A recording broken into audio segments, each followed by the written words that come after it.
Salam Bapak Ibu Saudara kasih, jumpa lagi dengan saya Pendeta Ricardo Sitorus dalam pelayanan dipulihkan, dilepaskan, diurapi. Saudara, saya akan masuk bagian yang pertama hari ini mengenai dipulihkan. Saudara kasih, Alkitab berkata di dalam ayat 42 ayat 10 bagian A, maka Tuhan memulihkan keadaan Ayub.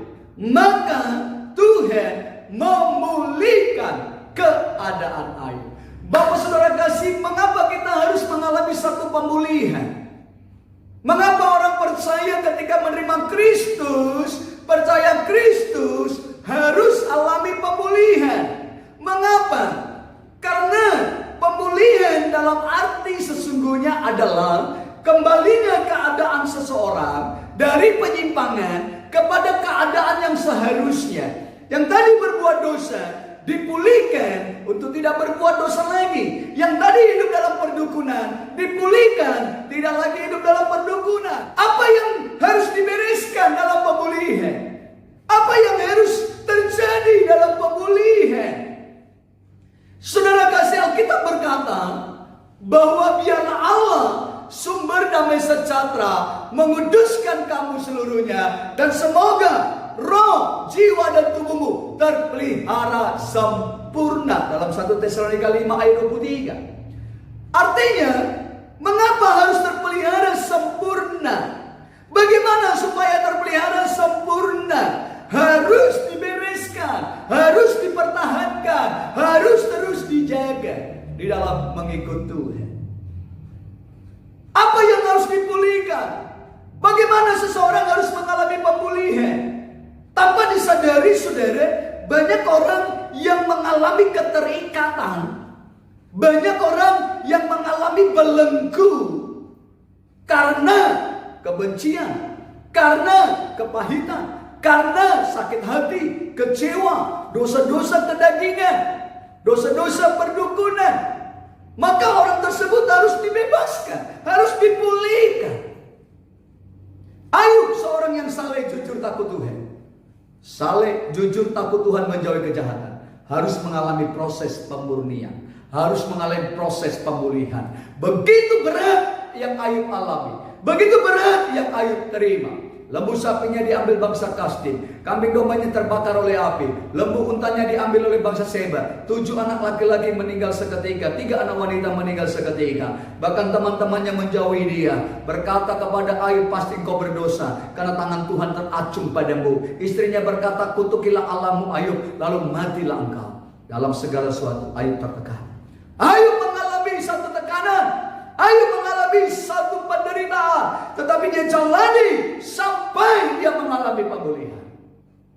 Sampai dia mengalami pemulihan. Apa yang harus dilakukan untuk dipulihkan? Apa yang harus diperbuat untuk mengalami pemulihan? Bagaimana untuk kita mengalami pemulihan? Saudara kekasih, video ini akan memperlihatkan bagi kita bagaimana orang yang terbelenggu, bagaimana orang yang terikat. Dia tidak menyadari selamanya kiranya dia aman-aman saja. Pada saat lawatan Tuhan, urapan Tuhan, terjadi manifestasi, terjadi peperangan antara roh jahat, roh kedagingan, roh kuasa kegelapan dengan roh kudus. Apa yang harus dikerjakan untuk mengalami satu pemulihan? Pertama, berdamai dengan Bapa. Mengaku dosa di hadapan Tuhan. Tuhan, ampuni dosaku. Aku pernah berzina, aku pernah mencuri, aku pernah membunuh. Tuhan, ampuni dosaku.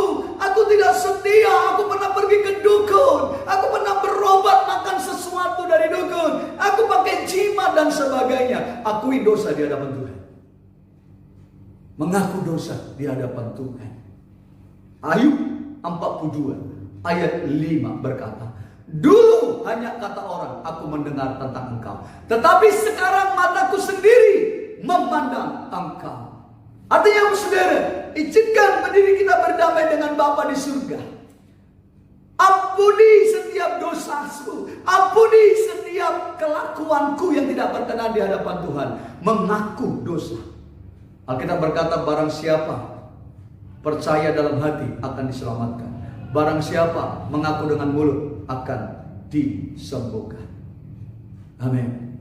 Allah mau bahwa kita mau mengaku dosa. Apapun jenisnya dosa yang kita lakukan, akui di hadapan Tuhan. Berdamai dengan Bapa di surga. Berdamai dengan Tuhan. Dulu hanya kata orang, tetapi sekarang mataku sendiri memandang Allah. Ayo melakukan kebiasaan-kebiasaan dilakukan nenek moyang. Ayo melakukan kebiasaan-kebiasaan yang dilakukan orang tua, adat istiadat, peraturan agamawi. Tetapi setelah berjumpa dengan Tuhan, baru dia bisa menikmati hadirat Tuhan. Yang kedua, bagaimana untuk dipulihkan? Berdamai dengan diri sendiri. Terima diri kita apa adanya. Terlalu banyak orang sampai mau bunuh diri. Terlalu banyak orang sampai membenci diri sendiri. Karena kecewa dengan diri. Karena kecewa dengan kehidupan. Karena merasa gagal, tidak berhasil. Merasa Allah tidak menolong. Orang tidak peduli dengan kehidupan. Sehingga dia kecewa dengan hidupnya. Dan akhirnya banyak yang mau bunuh diri. Banyak yang menghancurkan hidupnya dengan narkoba dan sebagainya. Dengan pesta seks dan sebagainya. Kecewa dengan hidupnya. Orang yang mau dipulihkan. Terima diri kita apa adanya.